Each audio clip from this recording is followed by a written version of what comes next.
Kalau seperti Atta Halilintar itu yang gonta-ganti mobil mewah, pergilah ke showroom untuk lihat itu mobil mewah itu rasanya kayak apa, duduk di situ kayak apa, disapa sama salesnya tuh kayak apa. Cara menjadi kaya dengan cepat. Nah, aku harus jelasin dulu di sini maksudnya cepat itu apa dan maksudnya kaya itu apa, karena kaya setiap orang kan beda-beda ya. Jadi misalnya waktu dulu zamannya aku masih belum punya pekerjaan, kaya itu buat aku kalau kita memiliki pekerjaan. Jadi punya gaji 1 juta 2 juta itu aku udah ngerasa kaya banget tuh zaman segitu.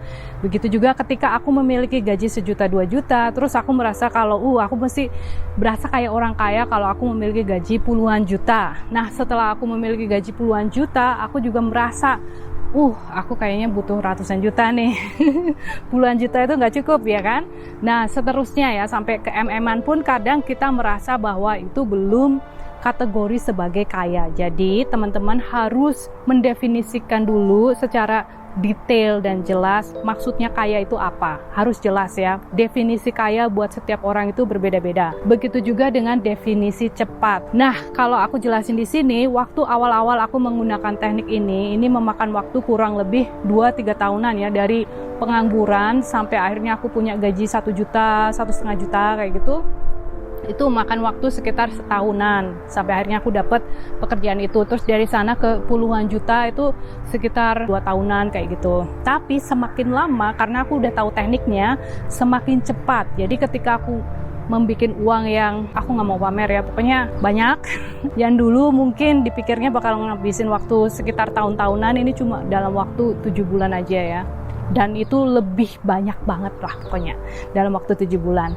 Anyway, halo semuanya, nama aku Desi dan selamat datang di Kunci Hidup, di mana biasanya aku akan ngomongin seputar the law of attraction dan juga spirituality. Nah, kali ini aku akan ngomongin seputar the law of attraction sambil sun gazing, karena aku nggak mau ya setiap harinya kehilangan matahari. Buat aku tuh kaya itu kalau aku bisa mendapatkan sinar matahari sebanyak mungkin. Alright, anyway, nah teknik yang aku bagikan di sini adalah teknik dasar-dasar banget. Nanti kalau teman-teman udah mahir di teknik ini, nanti bisa ke teknik selanjutnya yang videonya bakalan aku bikin ke depannya ya. Tapi setiap orang itu harus melalui, ibaratnya gini, kalau kita ngajarin jalan ke anak kecil itu kan nggak bisa kan dia langsung jalan kaki. Jadi dia ngerangkak dulu. Kalau udah ngerangkak baru rembetan, baru jalan.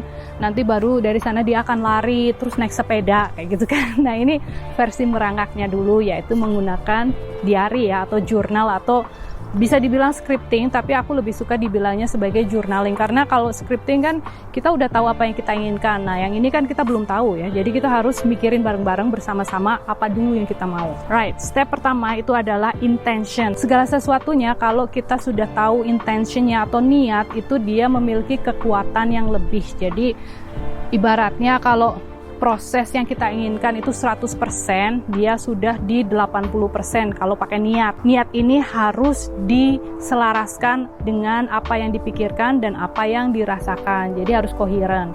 Kemudian yang keduanya, kita harus masukkan detailnya tuh. Nah, detailnya ini apa? Misalnya, kaya itu apa tadi? Harus disebutin ya kan?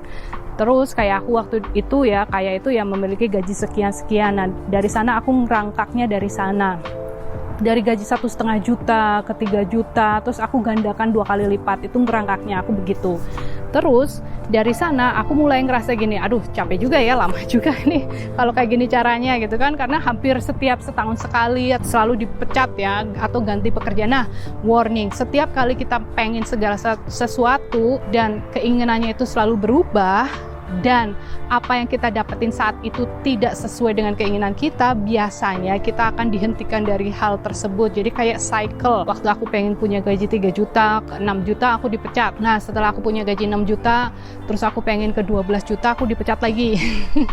Berkali-kali aku dipecat. Nah, selanjutnya, setelah aku tahu dari tangganya, naik tangganya boleh dengan cara gaji, atau mungkin teman-teman bisa juga menggunakan teknik yang selanjutnya nih, itu mencari tahu orang kaya itu kayak apa ya. Nah, di mataku waktu itu orang kaya itu sesuatu yang suka tinggal di hotel bintang 5 lah, bintang mewah kayak gitu ya, terus makan di restoran yang mahal-mahal kayak gitu. Kemudian aku ikut-ikutan, aku pengen bergaya kayak orang kaya itu. Nah, teman-teman juga bisa melakukan itu, identifikasi kriteria atau sosok kaya itu buat kita itu apa.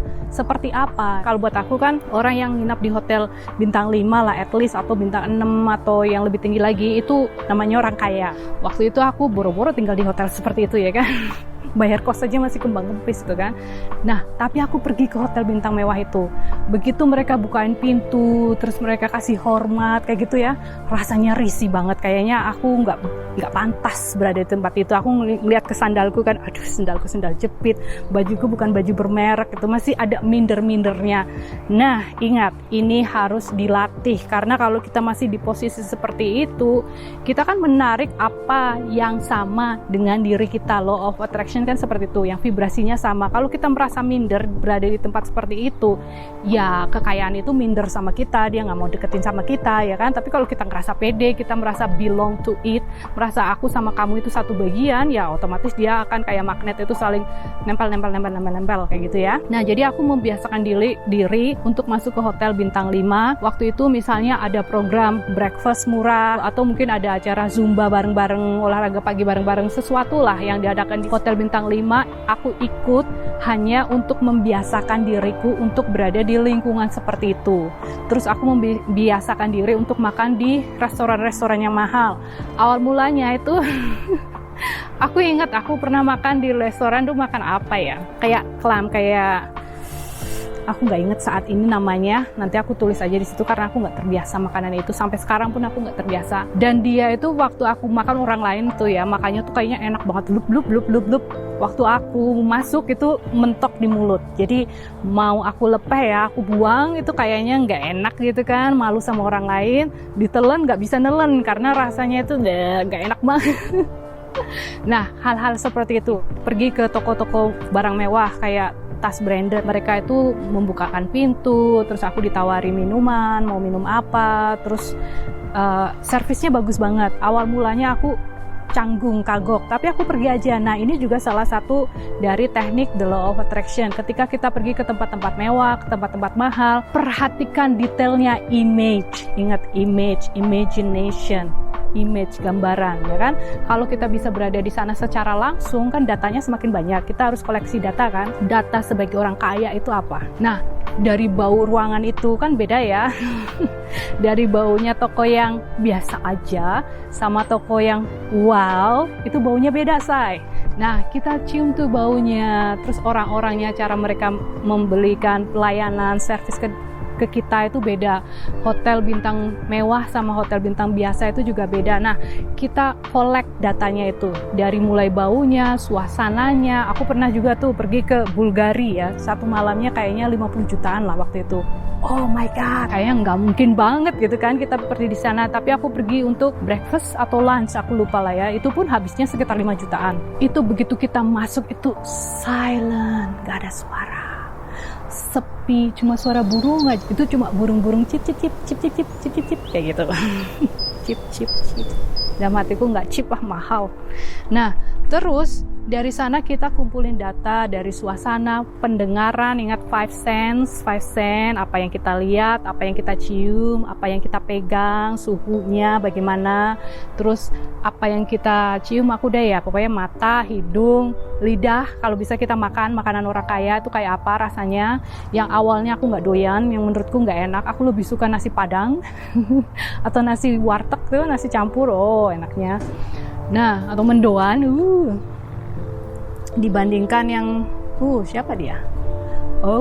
Siapa dia? Ada tamu tak diundang. Mencurigakan. That's for Yes. It's you? Yeah. Okay, for Yes. Oke, merci. Nah, yang nomor 3 nih, atau yang terakhir itu adalah action. Jadi kalau misalnya kita ngayal-ngayal doang, kita udah tahu rasanya kayak apa, image udah dikumpulin, data udah dikumpulin, terus nggak ada action juga nggak akan kejadian juga ya. Nah, action di sini maksudnya ya bukan bekerja keras juga, karena segala sesuatu kalau kita merasa kayak kita bekerja keras, itu berarti kita belum melakukan loa dengan baik dan benar. Karena loa itu tidak didasari dengan sesuatu yang membuat kita merasa terbebani, tapi lebih landas landasannya itu perasaan desire atau inspirasi. Ketika seseorang merasa terinspirasi, atau landasannya mungkin perasaan jatuh cinta melakukan sesuatu hal, lakukan hal tersebut karena dia cinta sama binatang, dia akhirnya menjadi penemu something tentang binatang atau tanaman hias, atau harus dilandasi dengan rasa cinta terhadap sesuatu yang kita lakukan. Bisa itu hobi, bisa itu keahlian, dan lain-lain. Karena ketika kita melandasi dengan perasaan inspirasi, terus desire atau hasrat yang kuat, atau perasaan cinta terhadap sesuatu untuk melakukan hal tersebut, kayak seni misalnya yang ada hubungannya sama seni, atau olahraga, atlet-atlet terkenal, atau YouTuber terkenal kayak Atta Halilintar, dia kan seneng ngomong, seneng bikin konten, seneng menyemangati orang, seneng menghibur orang, dan lain-lain. Nah, akhirnya ujung-ujungnya apa yang dia lakukan itu tidak dianggap sebagai kerja keras. Jadi kayak bersenang-senang, jatuhnya seperti itu. Aku rasain sendiri dalam kehidupanku ketika aku merasa jatuh cinta, terus aku melakukan sebuah proyek bersama pasanganku ini, dalam waktu 7 bulan aku bisa mendapatkan penghasilan yang berlipat-lipat dari apa yang aku kumpulin selama 10 tahun terakhir sebagai karyawan di perusahaan asing. Ide itu kayak ngalir berkali-kali, ini itu, terus belajar itu non-stop ya. Ada yang bilang kita harus belajar 1000 jam something. Guys, kalau kamu punya perasaan yang tepat yang melandasi kegiatanmu, belajar 8 jam straight ya, atau secara langsung, itu tidak berasa. Nggak perlu yang harus 4 jam seharinya kita belajar, nggak perlu. Yang penting itu kita nemuin rasanya itu dulu. Jadi intinya dalam hal action ini kita harus tahu betul perasaan itu, gunakan rasa itu. Nah, kemudian yang berikutnya itu ada yang istilahnya 17 second atau 17 detik. Gunakan rumus ini. Segala sesuatu, jadi ketika kita bangun pagi nih, lakukan segala sesuatu yang kita suka duluan. Jadi vibrasi itu gimana caranya? Kita harus berada di posisi yang tinggi, vibrasi tinggi. Caranya ya bangun tidur, lakukan hal yang kita suka dulu. Jangan melakukan hal yang aku harus cuci piring, atau aku harus bersih-bersih, harus mandi, pergi kerja. Nah, itu kan kayaknya menyebalkan. Lakukan hal yang menyebalkan belakangan. Jadi triknya 17 detik, pikirkan sesuatu yang indah-indah, sesuatu yang bagus, sesuatu yang menyemangati diri kita sendiri. Kalau misalnya harus mendengarkan musik yang menyemangati, afirmasi video kayak gitu, boleh, silakan. Nah, karena setelah 17 detik, sesuatu yang bagus itu akan menjadi besar, akan menarik hal yang lain yang sejenisnya, yang dinamakan momentum. Momentum itu apa? Misalnya teman-teman turun dari bukit pakai sepeda nih, tapi kita nggak genjot, cuma gelinding aja ya. Lama-lama semakin cepat. Ada kekuatannya, ya kan? Itu momentum. Contoh lagi, kalau di sini kita anak-anak suka gulungin bola kecil salju kalau lagi musim dingin. Semakin lama bola saljunya semakin besar, terus dia juga semakin cepat. Itu namanya momentum. Nah, kita gunakan teknik ini. Semuanya dimulai dari 17 detik. Setelah 17 detik, hal-hal yang menyenangkan, ngumpul, lama-lama kita jadi kayak bersemangat. Anyway guys, jangan lupa like videonya, dan sampai ketemu di video selanjutnya. Bye for now.